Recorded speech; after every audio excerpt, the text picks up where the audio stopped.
मैं नीतीश कुमार सत्यनिष्ठा से प्रतिज्ञान करता हूं कि मैं विधि द्वारा स्थापित भारत के संविधान के प्रति सच्ची श्रद्धा और निष्ठा रखूंगा। बिहार में एक बार फिर से एनडीए सरकार की वापसी हो गई है। महागठबंधन को छोड़कर नीतीश कुमार बीजेपी के साथ आ गए हैं, जिसकी वजह से रविवार सुबह इस्तीफा देने के बाद शाम को उन्होंने 9वीं बार मुख्यमंत्री पद की शपथ ली। मैं बिहार राज्य के मुख्यमंत्री के रूप में अपने कर्तव्यों का श्रद्धापूर्वक और शुद्ध अंतःकरण से निर्वहन करूंगा तथा मैं भय या पक्षपात, अनुराग या द्वेष के बिना सभी प्रकार के लोगों के प्रति संविधान और विधि के अनुसार न्याय करूंगा। नीतीश का एक बार फिर से दावा है कि वो कहीं नहीं जाएंगे और बीजेपी के साथ ही बने रहेंगे। हालांकि उनका ये दावा कितना सही साबित होगा, ये भविष्य ही बताएगा। दरअसल बीते एक दशक में नीतीश कभी आरजेडी के साथ रहे तो कभी अचानक से कोई वजह देकर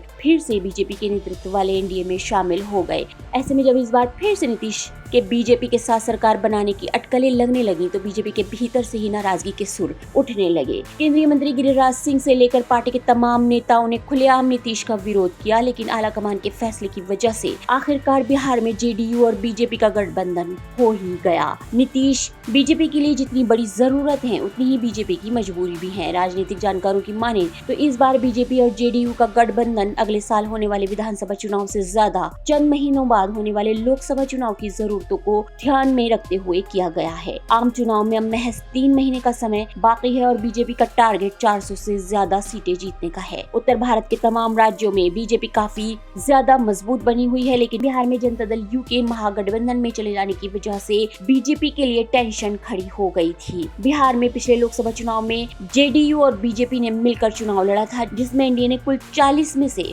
39 सीटों पर जीत हासिल की थी। इसमें बीजेपी को 17, नीतीश कुमार की जेडीयू को 16, एलजेपी को 6 सीटें मिली थी। यहाँ तक कि आरजेडी का खाता तक नहीं खुल सका था, जबकि एक सीट कांग्रेस के पास गई थी। ऐसा ही प्रदर्शन इस बार फिर से बीजेपी बिहार में दोहराना चाहती थी, जहां जेडीयू के गठबंधन में चले जाने से अड़चनें पैदा हो गई थी। अब फिर से जेडीयू के एनडीए में वापस आ जाने से बीजेपी के लिए लोकसभा चुनाव की राहें आसान हो गई है।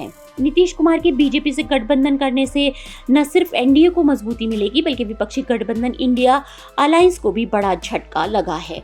महागठबंधन में शामिल होने के बाद नीतीश ही वो शख्स थे जिन्होंने विभिन्न विपक्षी पार्टियों के नेताओं से मुलाकात की थी और सबको एक छत के नीचे लाने की कोशिश की थी। नीतीश का यही प्रयास था जो पिछले साल 25 से ज्यादा पार्टियों ने मिलकर इंडिया गठबंधन बनाया। ऐसे में नीतीश के राष्ट्रीय स्तर से इंडिया गठबंधन और बिहार में महागठबंधन से हटने से विपक्षी खेमे में हलचल मच गई है और बीजेपी को उसका आने वाले लोकसभा चुनाव में मनोवैज्ञानिक फायदा मिलेगा। वोटरों के बीच बीजेपी ये संदेश देने में सफल रहेगी कि जो गठबंधन चुनाव से पहले ही एक नहीं रह सका, वो चुनाव जीतने के बाद सरकार कैसे चलाएगा। Bureau report, ST news.